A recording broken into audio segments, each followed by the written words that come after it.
Now is time to buy silver rather than gold. And I think that will be ongoing, especially for the next handful of months, where silver will vastly outpace gold.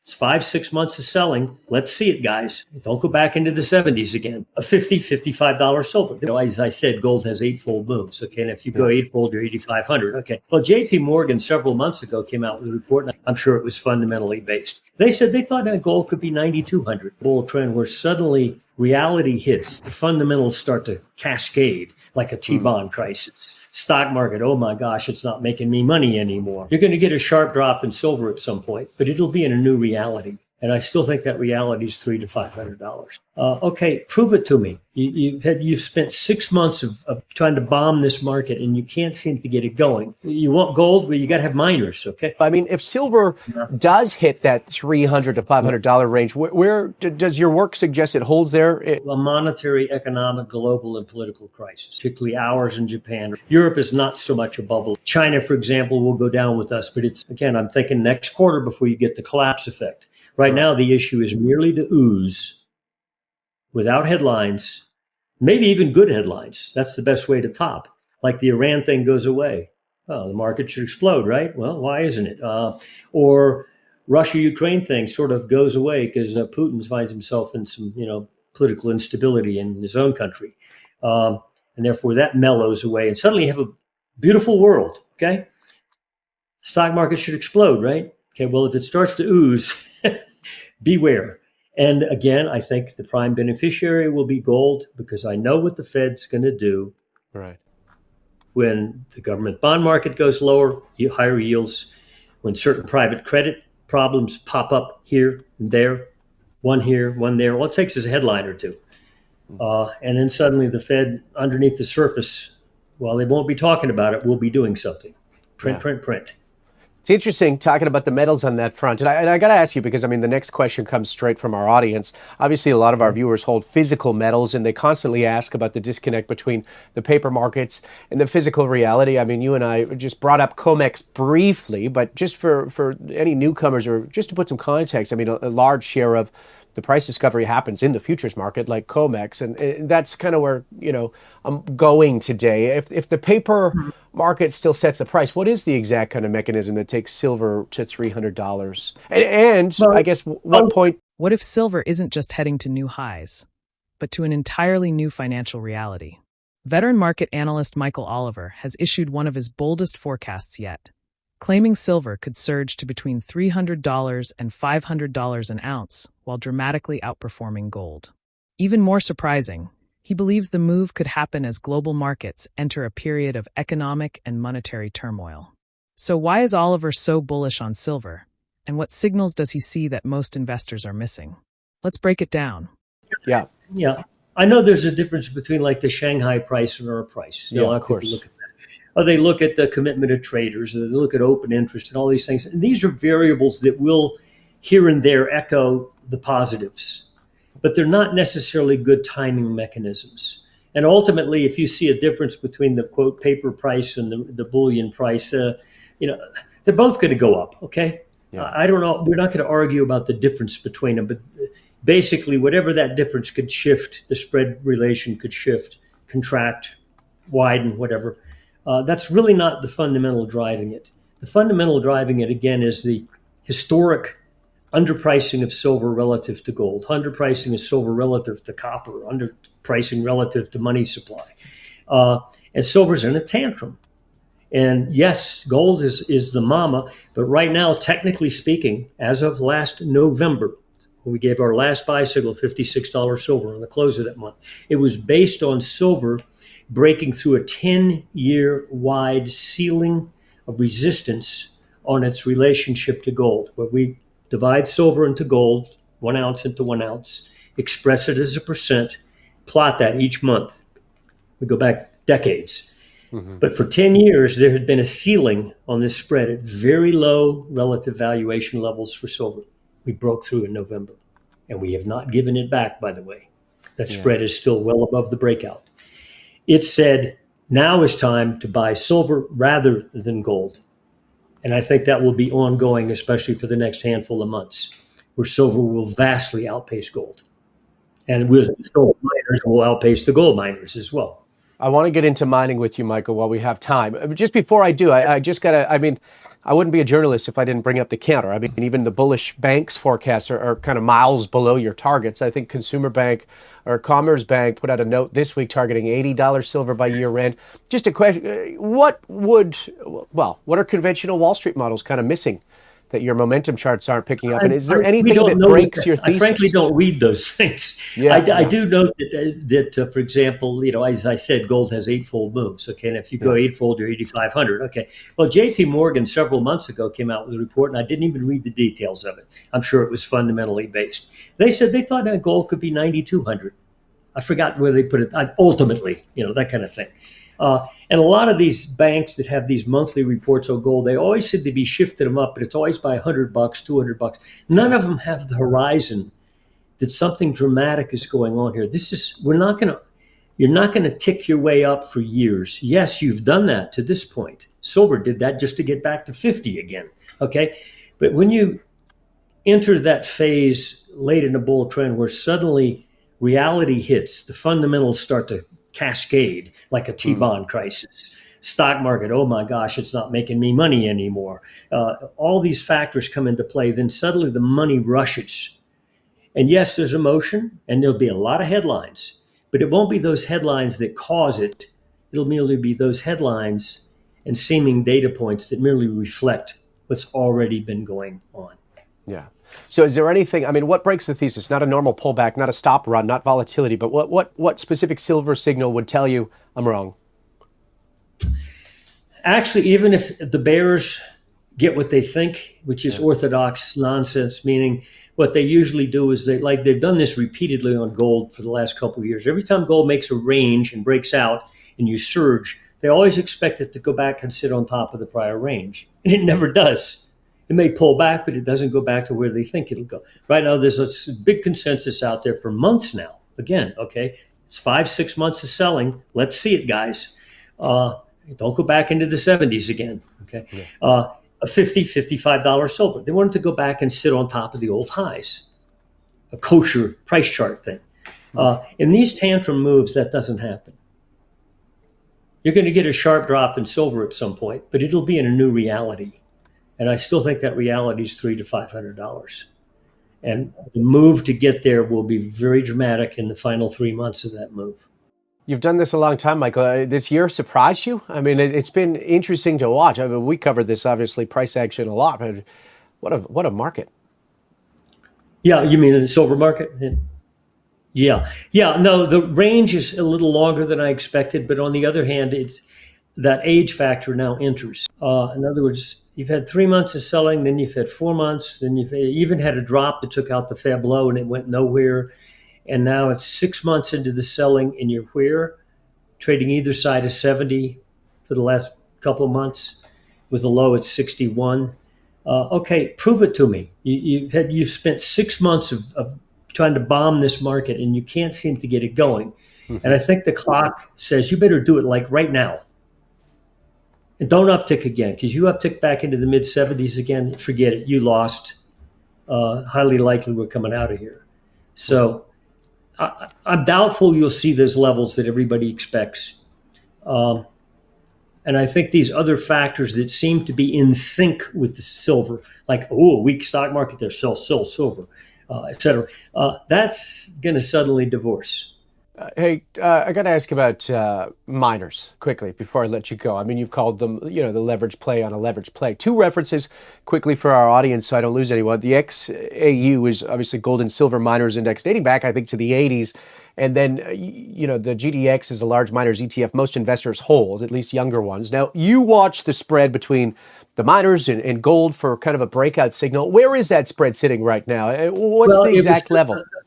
About 8% right now, XAU divided into gold. Okay, now, when you go back to the 70s, 80s, 86 it started, XAU. 80s, 90s, 2000, 2005, until 2008, that spread relationship, divide the price of XAU into an ounce of gold, was about 25%. It had highs at 35, it had lows at 17.5. A nice box of up-down action for decades, of valuation of the miners, going sideways really, oscillations. versus an ounce of gold. It dropped to 4% at the bear market low in 2015. When gold hit its price low and miners hit their price low, the spread hit a low at 4. I mean, what do you want? It's going to zero. Okay.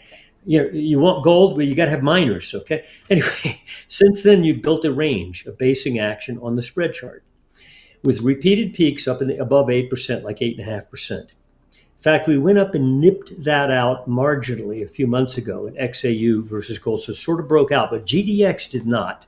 Instead, GDX still has this range going back 11 years now, where you could draw a line across the spread chart, very low valuation levels that you need to break through. And it won't take a lot to get that spread to break out.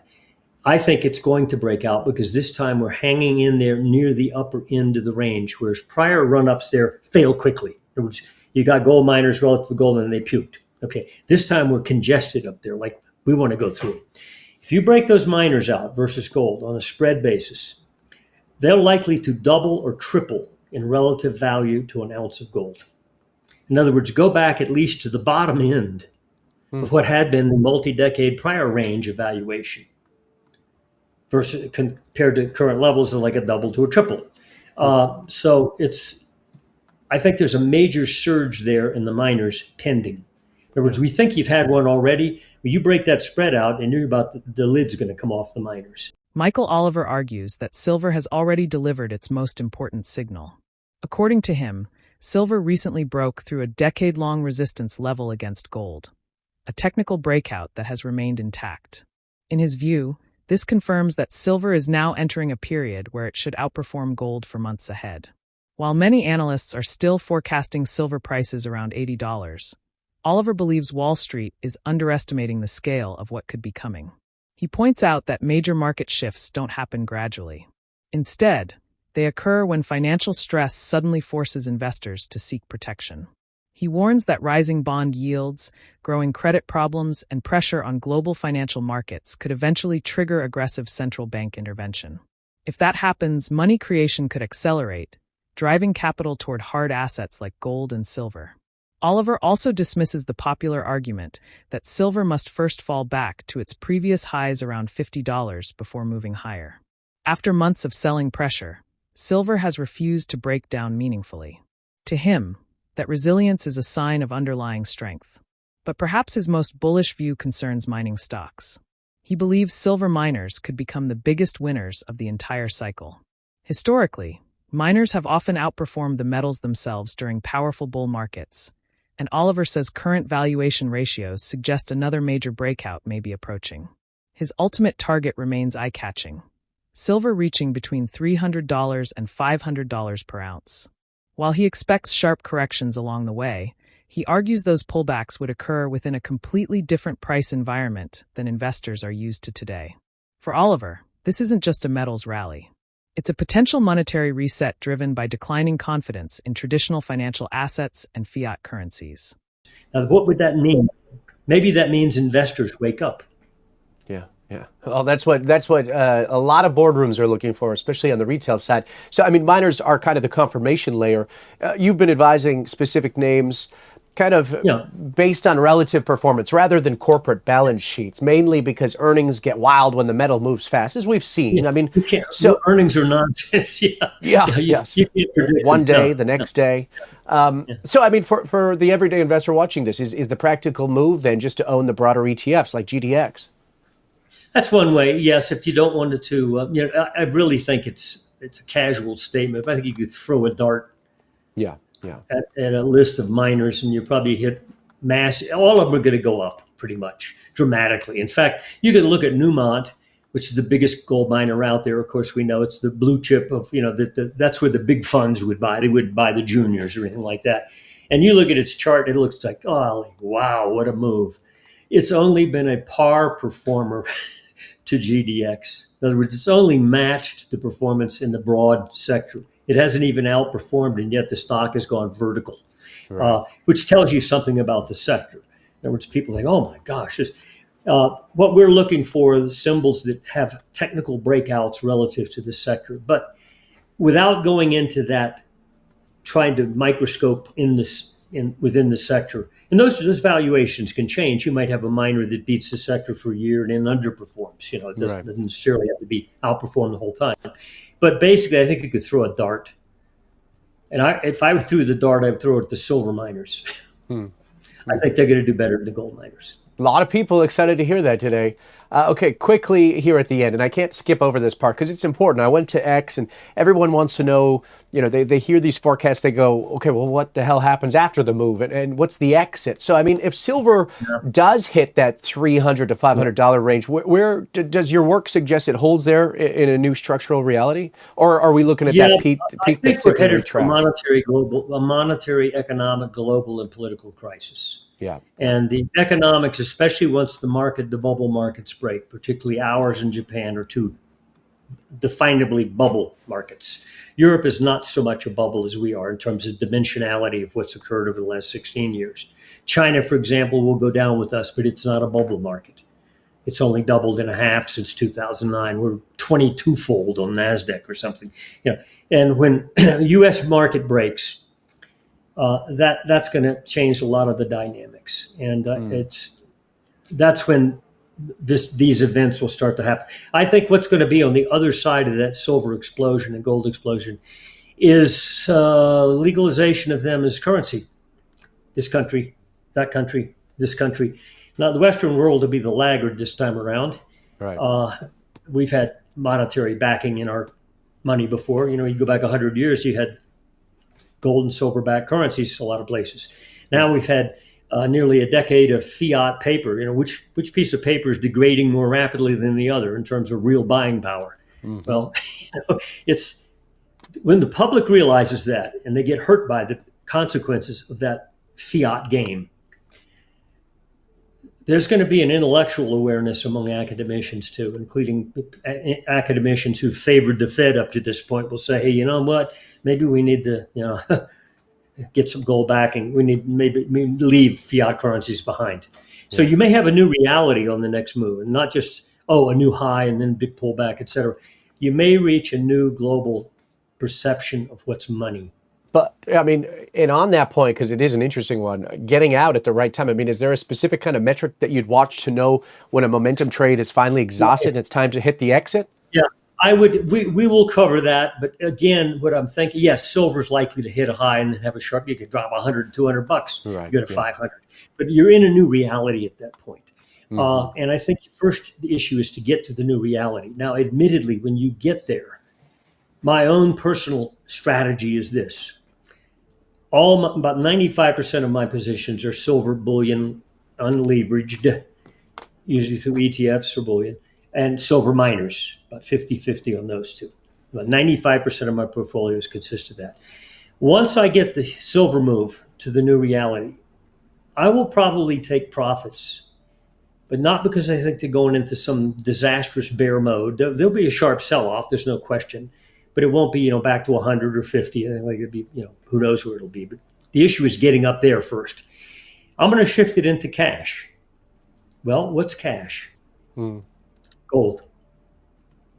Gold's the money that's held its value over the decades and decades. Stock market hasn't held its value.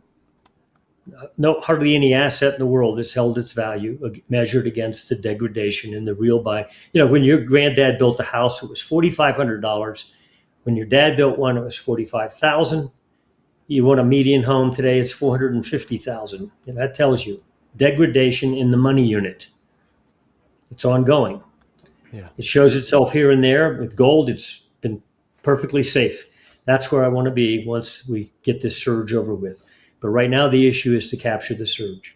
Interesting. Well, sounds like central banks are pre-running your move here, Michael. All right. Well, listen. Yeah. Michael Oliver, founder of Momentum Structural Analysis. Right early or too aggressive. I mean, that is one of the clearest cases you'll hear for silver leading gold in this cycle. But Michael, thanks for your time and your insights today. Whether you agree with Michael Oliver's projections or not, one thing is clear. The silver market is attracting increasing attention from investors looking for protection against economic uncertainty.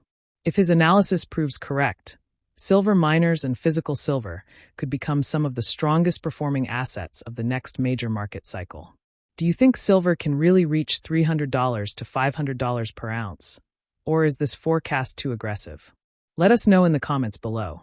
And if you enjoyed this breakdown, don't forget to like, subscribe, and turn on notifications for more updates on gold, silver, and the global economy.